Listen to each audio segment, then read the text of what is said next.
Good morning everybody, it's Olly Richards back with a new series of videos, a bit different from before. Here what I'm going to do is I'm actually answering questions that have come directly from students in my uncovered courses. So I'm hoping that the questions that I answer here are going to actually directly help those of you who are going through my program and learning with me so that we can grow together and learn together about becoming better language learners. Now John says, Olly, I'm learning Spanish, but I sometimes confuse the different tenses. Do you have any advice for improving my spoken Spanish?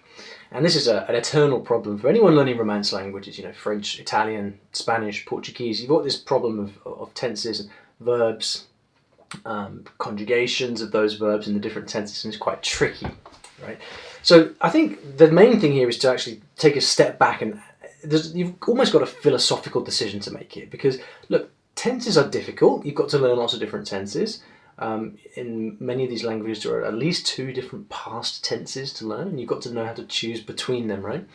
But let me tell you what I did when I first started learning Italian a couple of years ago, because there's a clue in here for, I think, what advice I'd give to John. So when I learned Italian, it was a 3-month project. You can find it here on YouTube in my playlists. And what I did was I spent the first month doing nothing but reading. I was reading and listening for the whole month. I didn't do any speaking at all. And then I had my first conversation, and if you look at my first conversation video after 1 month with Martina, there's a very interesting thing happened, which was that she noticed that my Italian grammar was actually really good.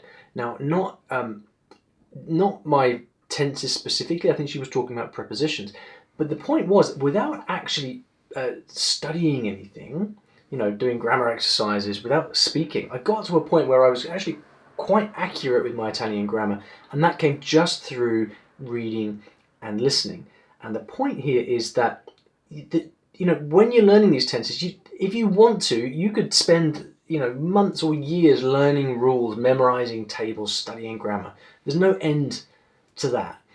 All right? You can spend all your time doing that if you want, but the trouble is that because it's such an endless thing, it's just a recipe for frustration. So what I like to do instead is to follow the approach that I did with my Italian project, which is to say, right, I know this is difficult, I know this is new, and it's all very ambiguous, but that's fine. I'm going to give myself permission to kind of live with that, be comfortable with not quite understanding for a while, and just focus on input, so on reading and listening.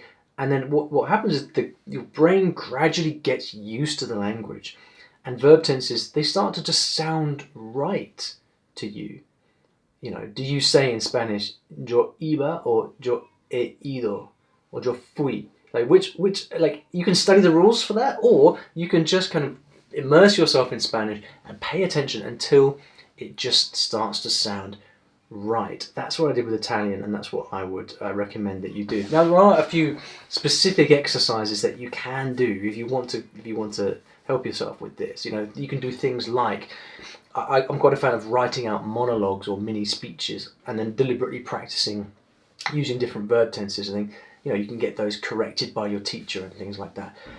In my Fluent Spanish Academy program, we have lots of short stories written in different grammar points to actually help you internalize these verb tenses. But again, I just come back to the general point that as long as you're studying these verb tenses in a formal way, it's just a never-ending process. So you may as well do something more fun. Just enjoy the language, read, listen, and just trust that over time your brain will get used to the way these verb tenses are supposed to work. And like with so many things in language learning, it's counterintuitive. But the more that you actually relax and enjoy yourself, the more your brain will just take care of the learning.